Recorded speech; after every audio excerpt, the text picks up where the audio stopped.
Buonasera a tutti, diamo inizio a questo incontro, questa terza tappa, scusate, della rassegna Viandanze organizzata dalla Biblioteca Civica di Bassano insieme al CAI di Bassano, alla FIAB e all'editore Itinera Progetti. Questa sera abbiamo ospite Paolo Malaguti, scrittore bassanese, anche se in realtà padovano e residente in provincia di Treviso, ma insomma uno scrittore nostro, che sentiamo molto nostro, che amiamo molto, che ogni volta attendiamo insomma con nuove uscite. Una è prossima, proprio a giorni, la settimana prossima uscirà un altro libro pubblicato da Solferino questa volta, ma questa sera invece parleremo del penultimo libro scritto da Paolo, Lungo la Pedemontana, pubblicato da Marsilio.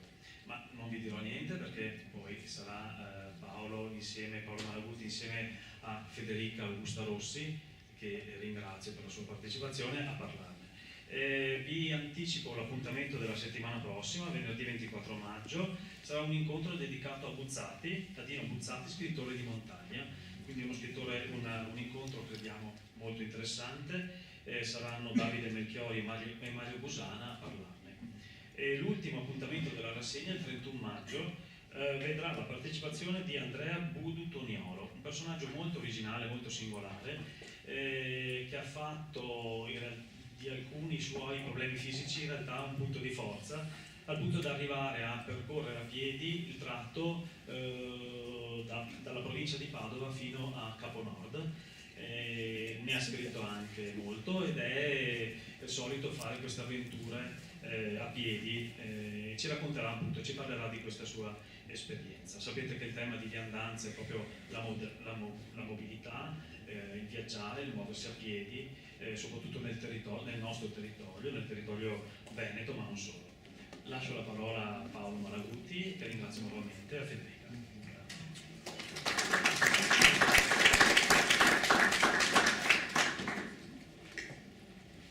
Buonasera, benvenuti. Grazie a Stefano Pagliantini per la presentazione, quindi ha già provveduto lui a presentare debitamente Paolo Malaguti, che appunto, come già detto, questa sera viene per parlarci del suo libro Lungo la Pedemontana.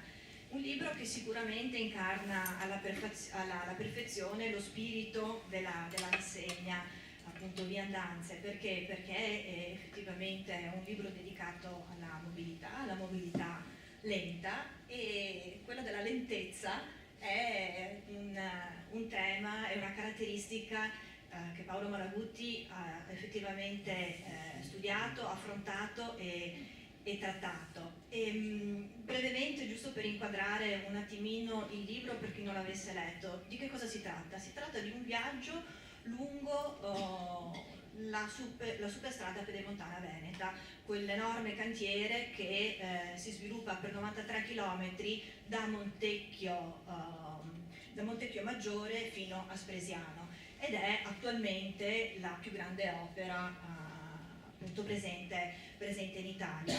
Paolo si è interrogato su questa grande opera e si è interrogato, l'ha voluta indagare da più punti di vista, perché appunto lui l'ha vista da un punto di vista umano, da un punto di vista del legame con il territorio e da un punto di vista anche linguistico. E la chiave sicuramente più accattivante e inedita di questa lettura è quella, se vogliamo, letteraria, perché attraverso questo percorso e questo racconto del suo andare lungo il cantiere della Pedemontana ha costruito una nuova mappa letteraria. E quindi chiederei subito a Paolo come mai l'idea appunto di percorrere il cantiere della Pedemontana e soprattutto di legarla a temi letterari e ai grandi autori del territorio. Sì, intanto grazie. Grazie sicuramente alla biblioteca, grazie a Stefano per l'opportunità che mi ha offerto un'altra volta di tornare a parlare qui, grazie a Federica dell'aiuto e anche a voi di essere qui. Sì, in realtà il motivo è stato abbastanza, come dire, legato alla casualità di un momento della mia vita nel quale stavo cercando casa.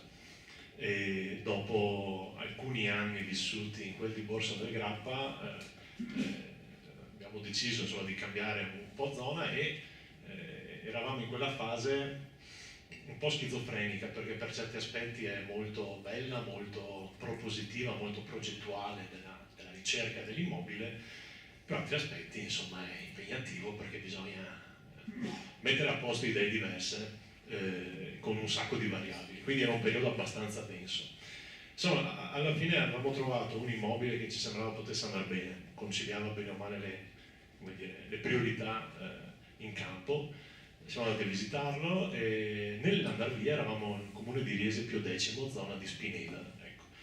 Nell'andar via proprio stavamo per salire in macchina, l'agente immobiliare ci ferma come se gli venisse in mente un particolare del tutto minimo e sacrificabile e ci fa: ah sì, dimenticavo, qui il pezzo di giardino sarà espropriato.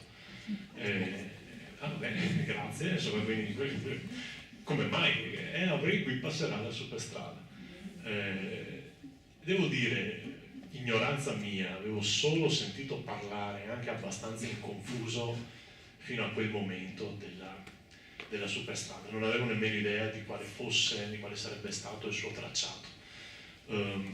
Sapere, rendermi conto, dal detto al fatto, che questa cosa del tutto metafisica si preparava a diventare fisica, si preparava a entrare in un territorio che in qualche modo sentivo mio o potenzialmente mio, insomma mi ha, come dire, è stato il primo colpo, è stato il primo colpo. E questo primo colpo mi ha portato a una prima fase di studio, cioè dovevo capire dove era sicuro prendere casa, ecco, molto semplicemente. Quindi lì mi sono avvicinato alle mappe del cantiere e lì è arrivato il secondo colpo che diciamo, mi ha spinto al desiderio di scrivere quelle cose che sentivo, cioè vedevo cosa si preparava e che ancora non c'era, cioè questa strada di 4 corsie in trincea che, ok, in certe zone passava nella campagna, però in altre zone vedevo che passava vicino, oppure sopra degli abitati, insomma, o altre strade, o corsi d'acqua. Allora mi domandavo cosa succederà in questo territorio. Soprattutto mi ricordo l'impressione che mi fece studiare la mappa in prossimità di San Vito di Altivole, che in effetti dopo, per chi diciamo conosce la zona, è secondo me uno dei punti in cui come posso dire, l'impatto della pedemontana sul contesto preesistente è più pesante, perché la pedemontana entra in galleria sotto San Vito ed esce dopo San Vito, quindi San Vito si trova su una galleria. Bene, questa è stata la prima fase. Dopo la seconda fase è arrivata molto semplicemente la prima volta che durante un giretto in bicicletta ho visto il cantiere finalmente, diciamo, realizzato, fisico. Ho visto le transenne, ho visto le reti di plastica e ho visto lo scavo. In quel momento diciamo, ho sentito forte il desiderio di in qualche modo fermare dei pensieri che evidentemente portavo avanti da un po' di tempo, legandoli all'esperienza concreta della conoscenza del cantiere. E arrivo alla letteratura e finisco.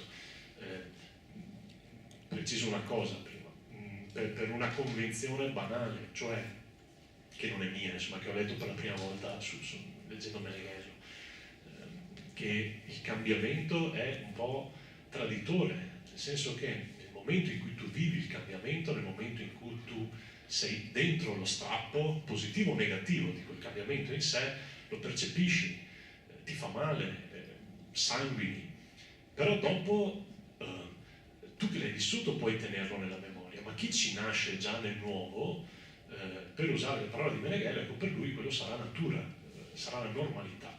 Questo per dire che chi si appresta a nascere o a crescere nel Veneto della dopo cantiere, della pedemontana, se non avrà in famiglia, a scuola, nella comunità, qualcuno che si fa carico di raccontare, di mostrare, non solo con le parole, anche con le foto, insomma, ciò che era prima, insomma, non sono obbligati a saperlo e per loro la normalità sarà quello del cantiere. Restava, diciamo così, l'ultima variabile, ovvero sia come dare valore, visto che io, diciamo, per competenze, non sono un urbanista, non sono un architetto, insomma, come poter rendere un po' più profondo, un po' più interessante un itinerario affinché non fosse solo valido per le idee mie, che ovviamente sono valide per quello che sono, quindi o poco o niente. Cioè ho cercato in quell'ambito in cui diciamo so qualcosa di più e che soprattutto quell'ambito che mi piace di più, cioè la letteratura. E quindi ho deciso di farmi accompagnare in ogni tappa da uno scrittore veneto,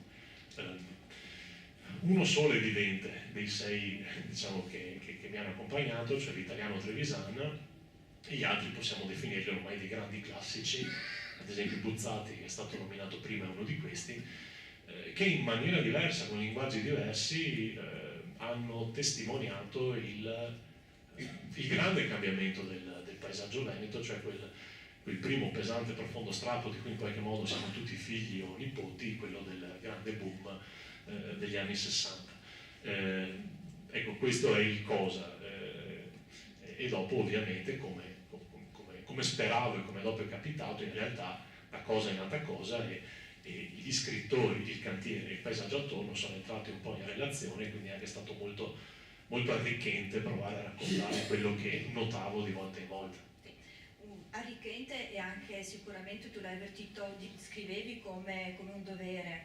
Hai appena citato Meneghello, e Meneghello era solito dire che finché c'è una pagina da voltare non ha senso smettere di raccontare, anzi finché c'è pagina, quindi finché c'è vita è opportuno raccontare, quindi mi sembra di aver capito che è quello che ti ha spinto effettivamente a intraprendere questo viaggio lento. Un viaggio lento che non è stato fatto a piedi, ma è stato fatto nemmeno in macchina, perché altrimenti scrivevi appunto ti saresti perso molti dettagli. È un viaggio che hai compiuto in bicicletta, una bicicletta che poi in qualche modo è anche un personaggio quasi in carne ed ossa all'interno del libro, ecco. Sarebbe bello appunto che tu ci raccontassi anche il rapporto che hai avuto con questo mezzo di spostamento, che è insomma un mezzo che viene descritto nei suoi dettagli, con i quali hai avuto anche un rapporto di amore-odio, sì, una dialettica importante. No, sicuramente, no, per i motivi che hai detto tu non volevo, cioè non potevo, sentivo di non poter fare il viaggio né a piedi né in auto. La bicicletta quindi è stata quasi una scelta obbligata, e dico obbligata perché lo ammetto, in una terra dalle grandi tradizioni ciclistiche non ho mai maturato un profondo amore per il mezzo. Se posso mi sposto a piedi, mi piace camminare anche se non dalla provincia di Padova a Caponotto, mi accontento di tappe più ridotte.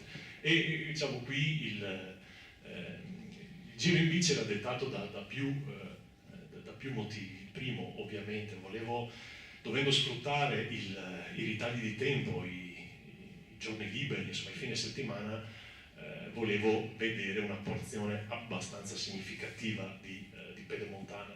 Ho diviso l'itinerario in 6 tappe ideali e comunque non l'ho percorsa tutta, non ho percorso tutti i 90 km, insomma. Ho fatto porzioni, che ne so, attorno a Malo, attorno tra il Tivoli e Montebelluna, attorno a Spresiano, tra Rosà e Bassano, ecco, quindi brevi porzioni, appunto per poter anche fermarmi e dedicare un pomeriggio a un arco di pochi chilometri, se possibile, visto che mi muovevo nei fine settimana, entrare nel cantiere, vedere gli scavi da dentro, rendermi conto di quanto profonde erano le trincee, insomma. E questo, diciamo, è il motivo più concreto. Poi c'è stato un motivo culturale, se vogliamo, cioè, come vi dicevo, ben presto mi sono reso conto che, e questa è un'idea che tento di difendere nel libro, ve la presento come tale, insomma, non certo come una verità di fatto. Mi è parso che la superstrada sia sicuramente un fenomeno impattante, pesante nel nostro presente, impattante in negativo per i suoi detrattori, perché la vedono come qualcosa di critico, impattante in positivo in chi auspica che possa portare dei benefici al territorio, però sicuramente è impattante. Ecco, a me pare che in realtà però in sé non rappresenti nulla di nuovo sotto il panorama della storia recente del Veneto, cioè in qualche modo credo che rappresenti un modus operandi, un rapporto della comunità col territorio di profondo cambiamento, di diciamo, ingresso a volte a gamba tesa su quello che c'era prima, che magari più in piccolo, magari anche nel privato a volte, si è visto spesso negli ultimi 40-50 anni. E quindi questo per dire che alla fine i giri in bici che facevo non erano di analisi della superstrada, ma della superstrada come lente di ingrandimento per guardare quello che c'è attorno alla superstrada, che è il paesaggio veneto a cui tutti siamo abituati. Per quell'opportunità che dicevo prima, se tu sposti un mobile in soggiorno, improvvisamente anche quegli aspetti del soggiorno che davi per scontati assumono quasi una nuova dimensione, li vedi sotto una luce diversa, è come se li vedessi per la prima volta. Figuriamoci con una superstrada che ti obbliga a vedere una porzione di territorio da un'altezza diversa, una velocità diversa. Ecco, bene, cosa c'entra la bicicletta? Questo, secondo me. Se guardo al mio rapporto con gli esponenti del Veneto del pre-boom, cioè per la mia generazione i miei nonni, vedo soggetti davvero tanto diversi da me, diversi linguisticamente, diversi nell'alimentazione, diversi nell'abbigliamento, nella pratica religiosa. Anche qui azzardando un'esagerazione che però insomma, secondo me ha qualcosa di vero. Forse tutto sommato le differenze che corrono tra me e i miei nonni non sono poi così distanti dalle differenze che intercorrono tra me e i miei trisavoli, insomma, quindi lì c'è stata una frattura pesante. Se volessimo cercare dei tratti di continuità tra la generazione del dopo e la generazione del prima, ecco, forse la bicicletta è uno dei pochi oggetti che ci accomuna, pur nelle differenze, no, della meccanica, dell'estetica, però insomma 2 ruote e 2 pedali ci sono. E quindi ecco, mi piaceva poter immaginare di percorrere un paesaggio veneto che in alcuni punti trovo sia ancora relativamente intonso, ancora relativamente conservato, da una prospettiva e con una velocità non troppo diversa da quella che avrebbe potuto avere mio nonno facendo lo stesso viaggio in bici, quindi una sorta di volontà di continuità. Chiudo con il riferimento appunto alla dialettica tra la bici. È successo questo, in realtà le bici sono state 2 in questo viaggio. La prima è una bici con la quale ho avuto un rapporto diciamo, breve e violento, perché era un mezzo ricevuto, visto che si era partito dall'acquisto di un immobile, ricevuto a poche decine di metri da qua, da Deutsche Bank di Bassano. Avevo sottoscritto il mutuo e c'era in atto un'iniziativa per cui ogni nuovo correntista riceveva in omaggio una bicicletta pieghevole, una mini bike. La spiegazione che mi sono dato è che ci tenevano che chi sottoscriveva un mutuo restasse vivo, si tenesse in salute fino al termine del periodo. Ok, giusto, quindi oppure non prendere l'auto, vai in bici e risparmi, anche quella è un'ipotesi. Fatto sta, avevo questa bici proprio marcata Deutsche Bank, che mi piaceva molto, e mi pareva, come dire, che avesse un intimo senso di giustizia percorrere la superstrada che avevo in fin dei conti scoperto cercando casa con il mezzo offertomi in concomitanza a quel qualcosa che mi aveva permesso di comprare la casa.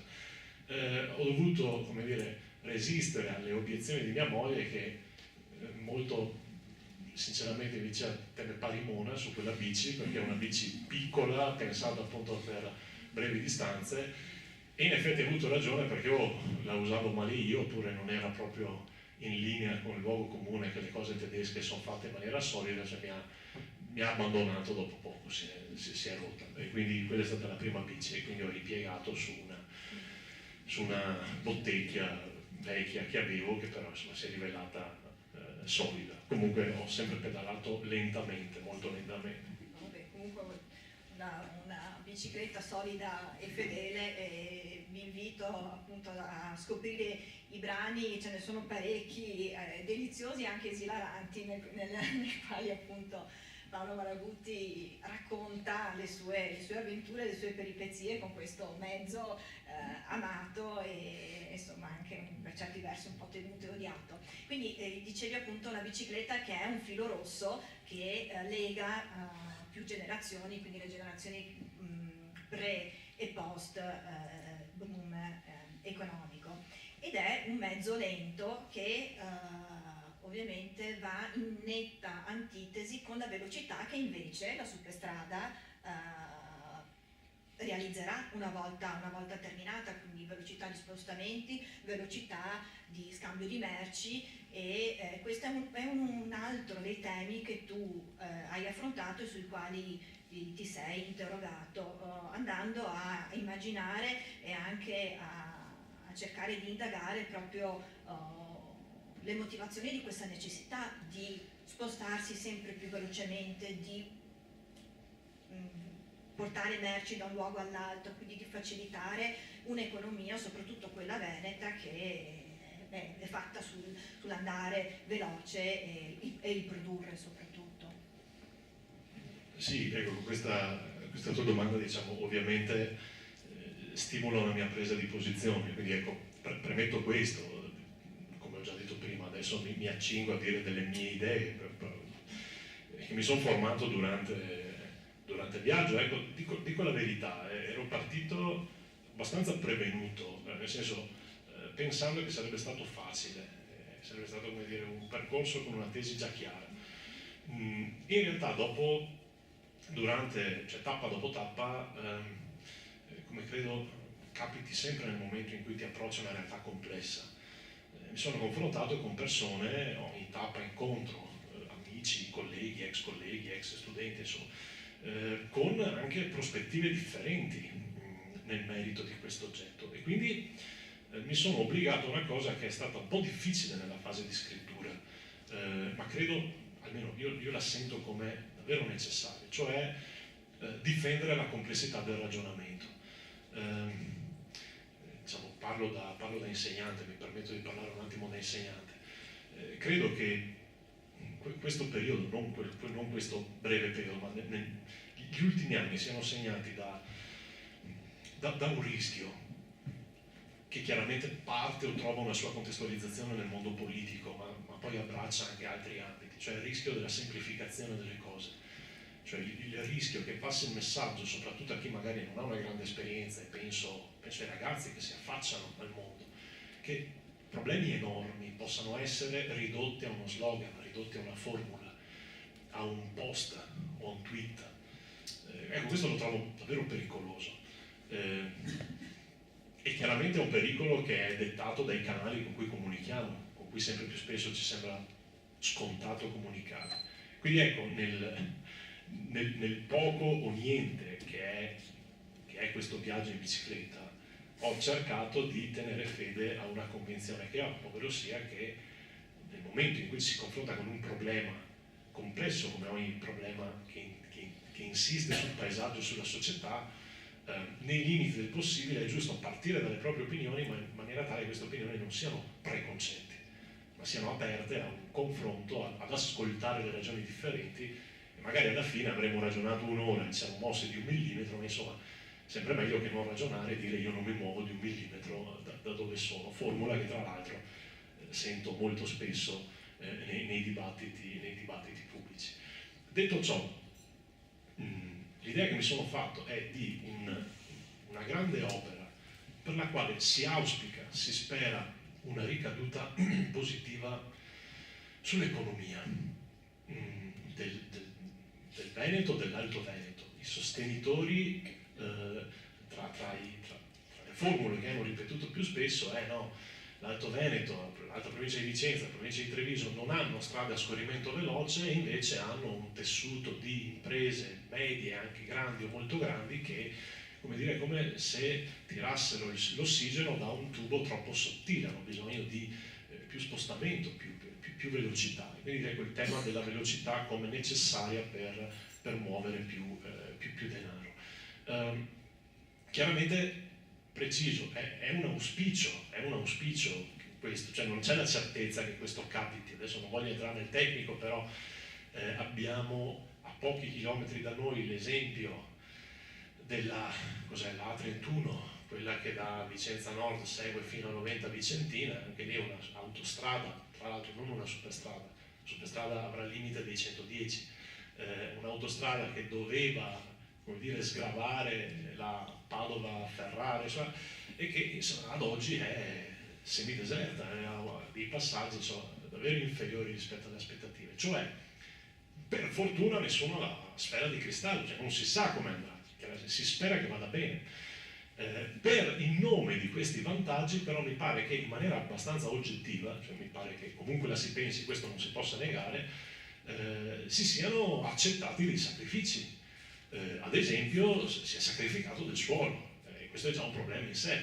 Il Veneto da almeno 16 anni, sono i dati che ho visto io, forse anche da prima, secondo i dati dell'ISPRA, è sempre negli ultimi 16 anni ai primi 3 posti, o primo, secondo, terzo posto a livello nazionale per il consumo di suolo. Come noi si giocano il podio la Lombardia e la Campania, quindi sono le 3 regioni che continuano a mangiare suolo senza recuperarne di nuovo. Okay? Chiaramente anche questo qui è un problema, e quindi come posso dire, la domanda che mi pongo, che davvero, giuro, non è una domanda falsa, è una domanda che mi pongo davvero. Siamo davvero sicuri che il paradigma economico sia l'unico paradigma a cui vogliamo ispirare tutte le azioni di governo del territorio? Cioè, siamo sicuri che oggi, nel 2019, come dire, il territorio che consegniamo alle future generazioni sarà un territorio economico, per il quale abbiamo sacrificato anche altre cose? Se siamo sicuri va bene, allora il sacrificio è giustificato.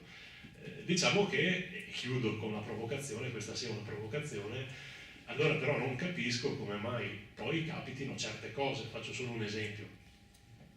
Sapete, visto che siamo in una zona interessata, che la superstrada avrà una quantità esagerata di caselli. Sarà una superstrada che ha parecchi caselli. Ecco.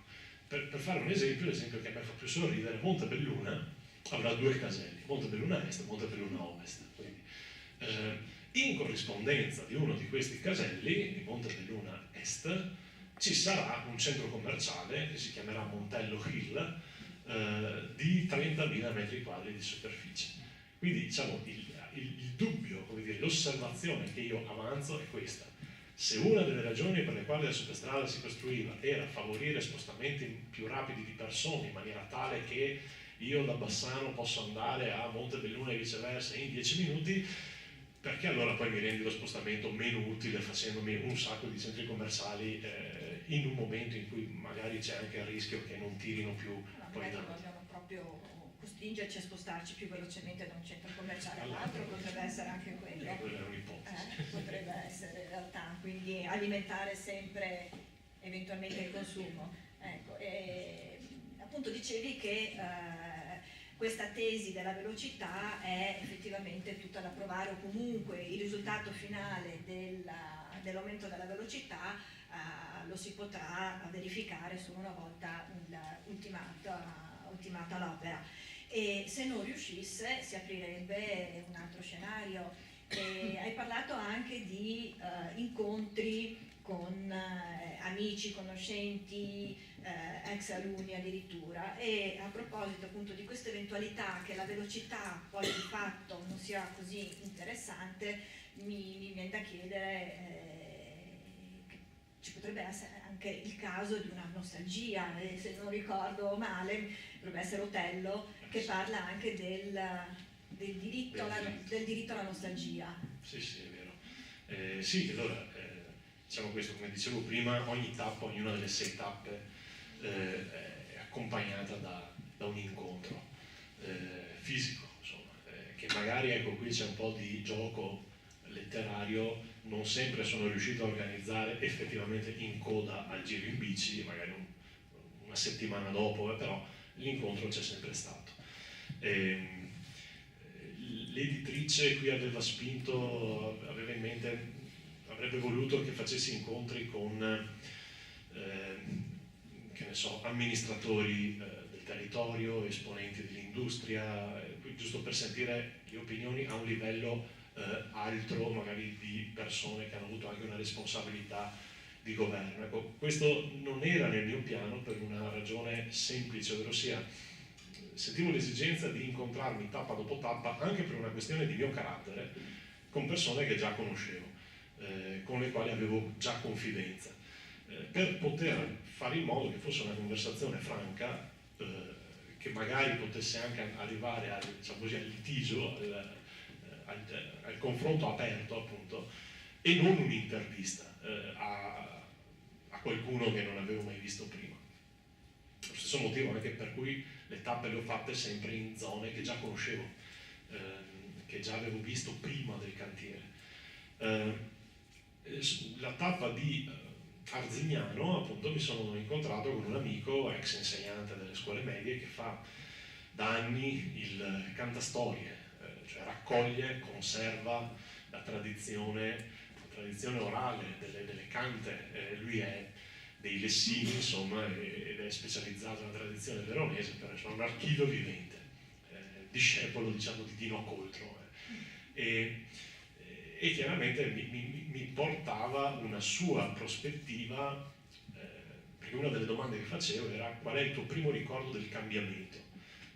La prima volta che hai perso l'Eden, ecco, dell'infanzia. Per me è stato quando ho visto la vigna dietro casa di mia nonna tolta e ci hanno fatto delle villette a schiera, come dire, cosa che si è ripetuta penso tante volte. Per lui il cambiamento si ricorda ancora di quando hanno tolto i siesoni, lui era della zona di San Bonifacio, e si ricordava di queste siepi dove andava a correre, a cercare nidi, a cercare gnari, insomma era un orizzonte aperto, e a un certo momento, per far spazio alle grandi macchine agricole, al rinnovamento delle colture, hanno tolto queste cose. Però lui, diciamo, rivelando secondo me l'animo dell'insegnante, faceva una riflessione che nel libro ho riportato e che trovo illuminante, perché si ragionava, ok, sul discorso che facevamo all'inizio, i ragazzi che vivranno nel Veneto della superstrada, nel Veneto che ha consumato il suolo, come faranno a capire, no? Altra domanda, sempre attorno allo stesso problema: come faranno, qual è la formula giusta per conservare le tradizioni, magari anche la questione del dialetto, insomma si ruota il confronto tra il vecchio e il nuovo, tra le generazioni. E lui diceva, secondo me bisogna avere il coraggio di raccontare, ma lasciando ai ragazzi appunto il diritto alla nostalgia, non il dovere alla nostalgia. Cioè se tu obblighi chi viene dopo e non conosce il prima a vedere quel prima come una reliquia sacra, come un tutto, come un totem quasi da venerare, insomma gli levi la libertà di essere responsabile nel suo tempo, di essere un agente del suo tempo e del suo spazio. Bisogna accettare la sfida, secondo me, la sfida di lasciare le nuove generazioni libere di agire e anche magari di sacrificare delle memorie, ma nella consapevolezza che se decideranno di tenere delle memorie sarà perché loro le ritengono valide. Diciamo, noi possiamo mostrare, noi possiamo raccontare, non possiamo dire, come diceva mio nonno, come credo diciamo molti nonni, io alla tua età saltavo i fossi per lungo, quindi tasi che non tesse niente, quindi ascolta me che ho fatto la resistenza, ho fatto la guerra, ho fatto 100 km a piedi per andare a scuola e così via. Quindi questo atteggiamento forse non è il migliore per garantire la continuità della trasmissione. Quindi per questo, diciamo, il racconto, prima di tutto dall'ambito familiare, secondo me è qualcosa che va fatto. E chiudo dandomi la zappa sui piedi. La letteratura è racconto, la letteratura è narrazione. E quindi sicuramente la letteratura, secondo me, è una grande opportunità di incontro di una comunità con il proprio paesaggio, con il proprio retroterra. Mi dispiace, da insegnante, riuscire davvero raramente, praticamente mai, a raccontare la letteratura del Novecento veneta, in realtà varrebbe per tutta la letteratura del Novecento, come forse andrebbe fatto. Qui c'è un grosso problema, nel senso che ormai il Novecento è passato, del 2000, sono passati 20 anni, quindi anche lui insomma ormai è definitivamente iniziato, e nelle scuole italiane, se si è fortunati, si arriva a Montale, se si è molto fortunati si arriva a Calvino, e tutto il resto è nebbia affidata alla buona volontà o del lettore autonomo o di altri enti come le biblioteche. Però questo è, chiaramente stiamo allungando le radici, stiamo tendendo queste radici, e chiaramente possono cedere, si possono strappare. Quindi una responsabilità lasciata anche alla volontà dei singoli, come puoi essere tu, appunto, che sei appassionato della letteratura del Novecento, o se non ricordo male Walter, mi sembra, di Maulo, che è un altro personaggio reale che tu incontri e con il quale rifletti proprio su la poetica di Meneghello, il suo rapporto stretto con il territorio, e anche questo è sicuramente il tema, un pilastro portante appunto di lungo la Pedemontana, perché spesso e volentieri tu ragioni sui rapporti tra lingua e territorio paesaggio. Sì, ragiono partendo a volte proprio da alcune parole. La prima tappa fatta dietro casa, adesso abito praticamente tra Asola e Tivole, sono vicino a una zona che prima della superstrada reputavo in maniera molto campanilistica, una tra le più belle nel Veneto che conosco, cioè la via Aurelia, che sale da Castelfranco ad Asolo, è questo rettilineo dritto in mezzo alla campagna, vedi di fronte le colline asolane, dietro vedi il Grappa, a destra il Montello, insomma era spettacolare. A un certo momento, proprio di traverso, c'è la superstrada che taglia la strada alla via Aurelia, in trincea, fa fare un bretellone strano, e allora tipo lì sono partito dal detto un alto e un basso fa un guaivo, perché lì la superstrada passa in trincea sotto, quindi alla via Aurelia, e rifletto sulla natura del guaivo e sulle implicazioni etiche della guaività, che là nel capitolo si ricollega a un altro fatto che adesso cito solo, insomma non voglio annoiarvi, cioè il fatto che forse il Veneto, inteso non come spazio ma come persona, è una persona votata al guaivo. Si vede dal fatto che nonostante la densità dell'opera, grossi movimenti di protesta non ci sono stati. Diciamo che possiamo dire che sostanzialmente c'è stata una comune acquiescenza o comunque accettazione del fatto.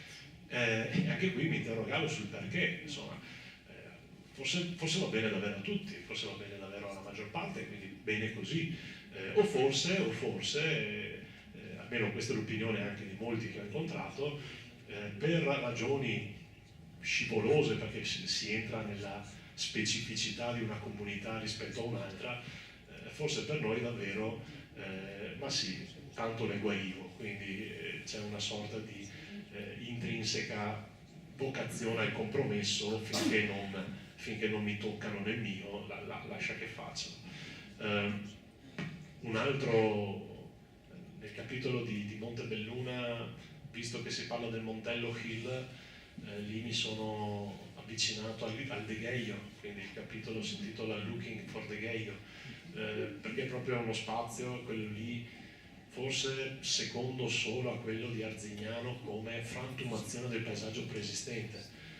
Sono saltati gli schemi, cioè o mi ricordavo come era prima e non ho trovato tracce che mi orientassero anche rispetto a quel prima, lì proprio scavi, rotatorie, è stato annullato il preesistente, ecco, quindi anche lì mi sono fatto accompagnare dalla parola Degheio e dalle sue implicazioni. Chiudo con una provocazione che nel libro provo a difendere, sempre legato al linguaggio. Ecco, forse in Veneto negli ultimi 50 anni, 60 anni abbiamo fatto con il paesaggio quello che abbiamo fatto con il linguaggio. Sicuramente, allora, sono d'accordo, sicuramente la scolarizzazione, sicuramente la televisione hanno avuto un ruolo importante nella italianizzazione, però non credo che sia tutto. credo che, e la mia storia familiare ne è nel suo piccolo una testimonianza, credo che in parte il Veneto, inteso come codice linguistico, come somma di codici linguistici, sia anche stato lasciato indietro da una generazione che a un certo momento ha voluto svestirsi da quel codice che evidentemente associava a qualcosa che riteneva non più positivo o non più portatore di valori degni di essere tramandati, e lo stesso si è verificato forse con il paesaggio. Io tante volte ho visto qualcosa che avevo guardato tante volte, non l'avevo osservata a fondo mai, e credo tutti l'avrete presente, la moltiplicazione degli spazi vuoti. Lungo la strada di campagna, si vede la vecchia casa con l'aia vuota, chiusa, a volte addirittura con il tetto sfondato, no? Che è la prima casa, no? Il nucleo originario della famiglia, che è stata abbandonata, quella che aveva il cesso in cortile. Ecco, quindi è stata abbandonata per cosa? Per quello che c'è vicino, la casa del primo benessere, la casa anni 50-60, in cui magari i nonni vivono ancora, cioè è abitato. Vicino cosa c'è? C'è un'altra casa, che tra l'altro, ormai vi ho parlato del mutuo, ormai sapete tutto, quindi anche questo, è uno dei miei sogni dell'infanzia, la casa sulla Montagnola, anni 80. Io ho passato l'infanzia in un appartamento a Padova, quando andavamo dalla nonna, che era a Bassa Padovana, nella zona dove stava fiorendo il boom del florovivaismo. C'erano queste villette sulla collinetta, nella terra delle fondamenta, portata su con la collinetta, con la palma, diciamo, madonna, anche la palma. E quindi anche lì un altro spazio che si è aggiunto. In questa moltiplicazione degli spazi che sta continuando paradossalmente, cioè il Veneto è a saldo demografico sostanzialmente pari, se non negativo, eppure gli spazi nuovi crescono. Cosa non siamo stati in grado di fare? Occhio, non certo solo per disattenzione nostra, è anche una questione politica, cioè finché costruire sul nuovo costa molto meno che riprendere il vecchio, è chiaro che le scelte possono anche essere quasi automatiche, però il dato di fatto è che abbiamo abbandonato degli spazi che sono ancora lì, però per chissà quanto saranno ancora lì. Quindi già qui secondo me c'è una cifra di come in Italia si gestisce il rapporto con lo spazio, cioè il vecchio spesso e volentieri viene abbandonato in nome di una fuga verso il nuovo che forse aveva senso, anzi sicuramente aveva senso per quella generazione. Parlo dei miei genitori che hanno vissuto il boom, che quindi ha vissuto anche il pieno diritto della febbre, dell'ansia, dell'affermazione, della fuoriuscita veloce dalla fame latente. Però forse adesso no, adesso potremmo forse anche ragionare in maniera diversa. Scusate se mi ripeto, però insegnando frequento persone di quell'età, soprattutto pensando a che spazio vogliamo consegnare a chi arriva, perché se continuiamo a consumare non è un rotolo di carta eterno, prima o poi finisce.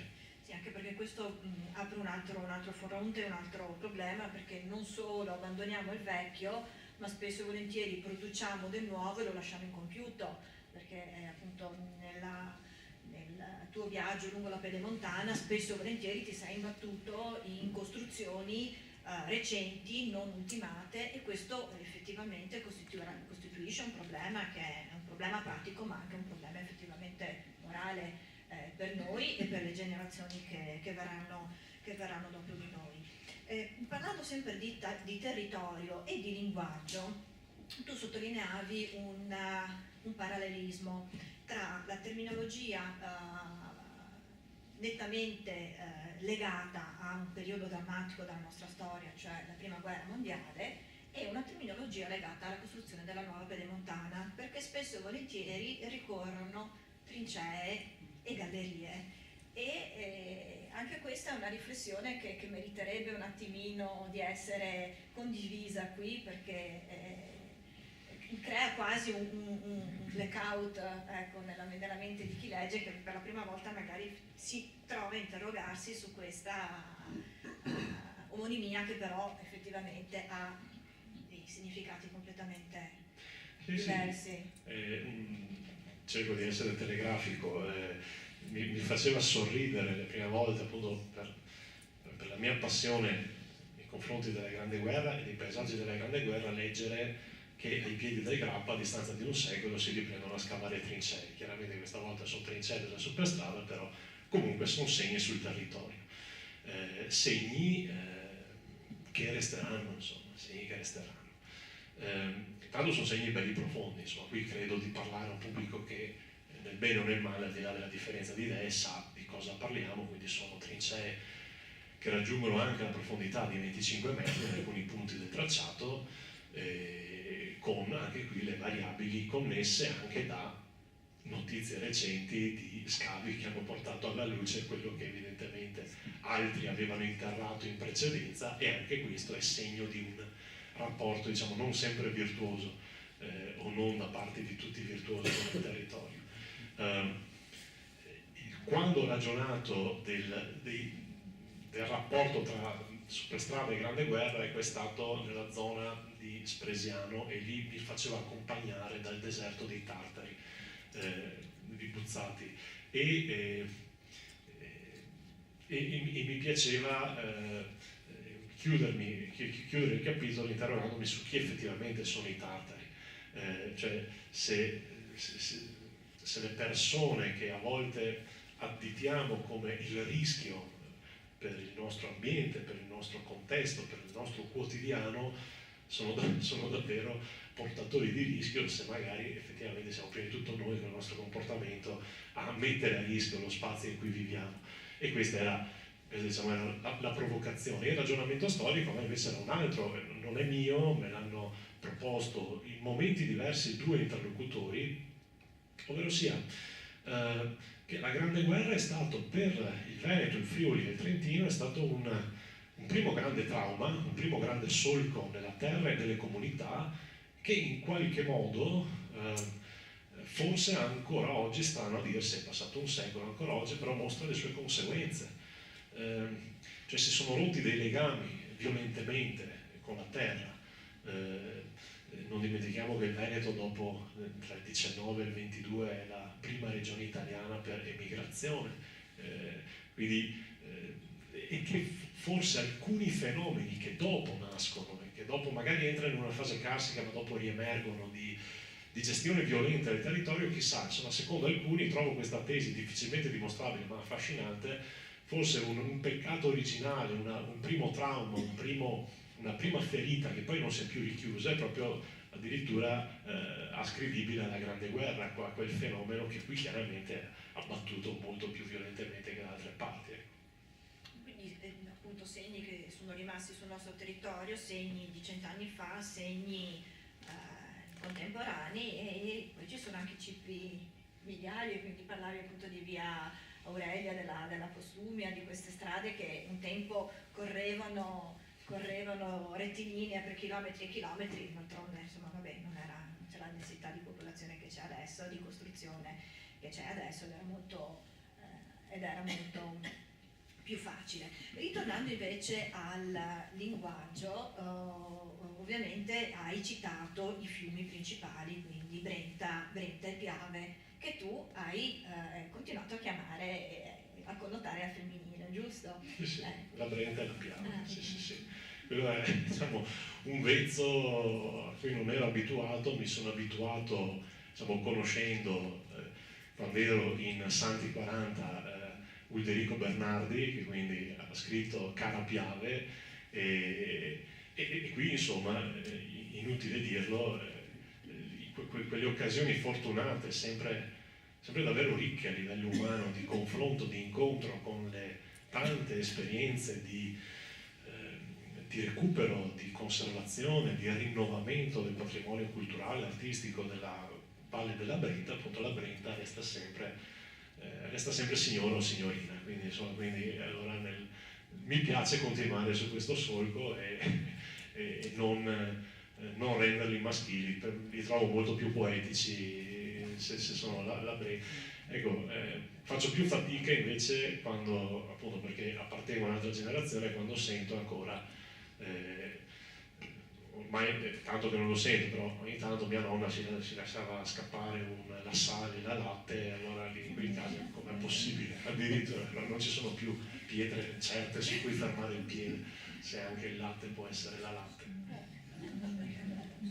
questo fa parte di un retaggio appunto sì, di altre generazioni, e anche lì ci si interrogava prima tra di noi perché abbiamo scoperto di avere un piccolo passato in comune, cioè l'essere stati cresciuti parlando soltanto italiano, e si ritorna anche per certi versi purtroppo alla privazione che questo ha comportato, insomma un'opportunità in meno di colorare e dare sfumature diverse al linguaggio e anche al nostro immaginario. Ecco, ogni tanto citi appunto le frasi o i termini usati dai tuoi nonni, tipo ciavarie, cose del genere, che sono effettivamente termini che hanno una loro storia e un loro legame con la vita quotidiana. Ecco, ritornando sempre al territorio, tu hai raccontato spesso del riferimento delle montagne, cioè delle montagne come punto appunto della bussola per orientarti, e del legame con Cimagappa, che è un luogo sacro. Ecco, se ne avevamo appena finito di parlare di fiumi e quindi del Piave. Parlando di luoghi sacri, hai anche scritto che adesso c'è un rapporto molto diverso con il territorio, che da sacro effettivamente sta rischiando di diventare sacrificabile.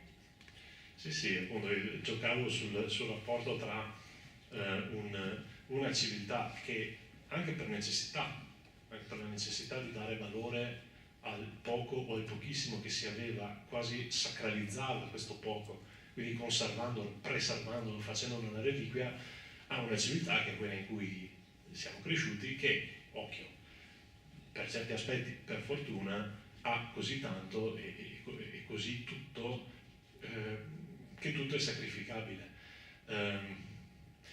Quando parlo di reliquia, parlo proprio di reliquia. Mi ricordo la coltellina, altro femminile, la coltellina che mio nonno teneva per il salame, che era praticamente ormai un coltello immaginario, nel senso che la lama era praticamente scomparsa a forza di affilate successive, e quando qualche figlia, quindi mia madre, i miei zii, si mettevano di puzzo buono a dire se è ora di cambiarlo, perché? Taglia ancora. Quindi, ora, dietro a questo, diciamo, nel libro gioco su un altro confronto italiano-veneto, la civiltà del fruire e la civiltà del fruare. Nel senso, fruire, no? È un concetto legato al fruor latino, che è legato al fructus. Quindi ecco, tu usi qualcosa rispettandone la capacità di portare, di generare, di dare valore nella vita, la fertilità dell'oggetto. Il fruare è proprio abusarne, mancargli di rispetto, logorarlo, esaurirlo. Ecco. Mi rendo conto della facilità del luogo comune, però credo che almeno per certi aspetti, uno su tutti è il rapporto col cibo, la civiltà del prima, che è passata e che facciamo fatica a recuperare anche solo nelle narrazioni, era una civiltà che fruiva spesso di ciò che aveva, mentre noi siamo figli di una civiltà a volte educata a fruare le cose. E la pedemontana, ripeto, con tutte le speranze che nutro, che possa anche, anzi che possa rivelarsi davvero qualcosa di utile, che levi traffico pesante, che diminuisca l'inquinamento, eccetera, eccetera, lo vedo come un rischio di fruada del paesaggio, da cui difficilmente in alcune zone perlomeno si ritornerà un prima. Faccio un esempio concreto. A Malo, anche lì c'è una galleria, c'è uno sbocco di galleria, quella che è da Castelgomberto arriva a Malo. Bene, Malo, poco sopra Santo Mio, ha una valletta, la Val Lucana, che era un gioiello paesaggistico e naturale. Immaginate una valle stretta, per metà a a vigne, a terrazzamenti, ad abitati rustici ben conservati, per metà ancora a bosco, la parte alta. Bene, in questa valletta la superstrada esce con una galleria di servizio. Ed è una valletta stretta, nel senso non è, la base non è tanto più larga di questa stanza. E quindi immaginatevi che su questa parete si apre una galleria, no, che riversa nella valle intanto i detriti. Quindi io spero che un domani comunque resti solo la galleria e puliscano tutto. Intanto la valle di fatto non c'è più, è piena di questi detriti, e quindi anche lì insomma mi pare di leggere un rapporto con un paesaggio un po' violento e un po' insterilente, ecco, diciamo così.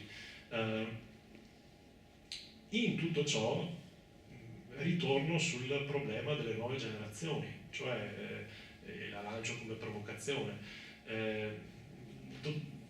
A rendere ancora più difficile tutto c'è il fatto che, secondo me, se vogliamo sperare che chi arriva adesso accetti la sfida della responsabilità, non dobbiamo gravarlo anche del senso di colpa, come dire, una volta era tutta campagna, invece adesso, quindi lasciargli la libertà di agire in questo, anche in maniera radicale, come forse sta avvenendo, inizia ad avvenire con le proteste che sono connotate da un punto di vista anagrafico proprio tra le fasce più giovani, quindi ci spero. Sì, facciamo, ecco, confidiamo in queste nuove generazioni che effettivamente sono gravate da un fardello e una eredità non semplice, però allo stesso tempo possono anche cambiare. Ecco, ritornando alla mappa letteraria, ecco, questa è un po' l'ultima domanda prima di lasciare spazio a chi tra il pubblico avesse voglia di porre qualche quesito a Paolo Malaguti. Ecco, tu hai citato Piovene, hai citato Meneghello, Rigoni Stern, Zanzotto e Buzzati. Quali tra questi autori, ma questa è proprio una curiosità personale, hai più amato e ritieni, ecco, il rappresentante migliore di questo nostro Veneto, di questo nostro territorio? O se ce ne sono più di uno, ecco, per quali motivi? Allora, devo dire la verità, solo alcuni dei 6 o 7, perché dopo altri ne cito in maniera più puntuale, insomma, che mi porto dietro nelle varie tappe, solo alcuni posso dire di averli conosciuti bene prima, già prima del viaggio in bici. Ad esempio Zanzotto l'ho incontrato poche volte nel mio percorso di studi e di insegnamento. Preferisco la prosa alla poesia in maniera del tutto soggettiva, mi rendo conto, quindi, e oltretutto un poeta molto denso, molto difficile, quindi ecco, lì quando ho fatto la tappa che passa ai piedi del Montello sentivo la necessità morale di portarmi dietro Zanzotto. Non è stato facile. Idem con l'italiano Trevisan, ammiro molto i suoi 15.000 passi e lo reputo una sorta di boa nella letteratura veneta. Dopo quel libro un po' le cose sono cambiate nel modo di raccontare il paesaggio, però il modo in cui lui racconta, io lo trovo, e anche qui mi rendo conto, è puro gusto, lo trovo molto, come dire, molto anche cattivo nei confronti del paesaggio stesso. Insomma, qui appunto ognuno è libero di fare la sua gerarchia. Io amo molto Rigoni Stern e Meneghello, sono i due che mi sono portato dietro più volentieri e che in effetti mi sono reso conto conoscevo meglio, perché ho fatto, come dire, non ho fatto fatica a trovare quei passi che mi interessavano, che proprio calzavano con i vari momenti delle tappe. La sorpresa è stata Piovene. Conoscevo davvero poco il viaggio in Italia, mi sono portato il viaggio in Italia, pubblicato nel 1957, cavolo, ci sono delle pagine che sembrano scritte l'altro ieri, e che non so se sia un bene o un male, perché descrive soprattutto la provincia di Treviso in un modo che è fenomenale, profetico e attualissimo, ecco, secondo me. Quindi anche quello è stato un autore che ho amato più per questo libro.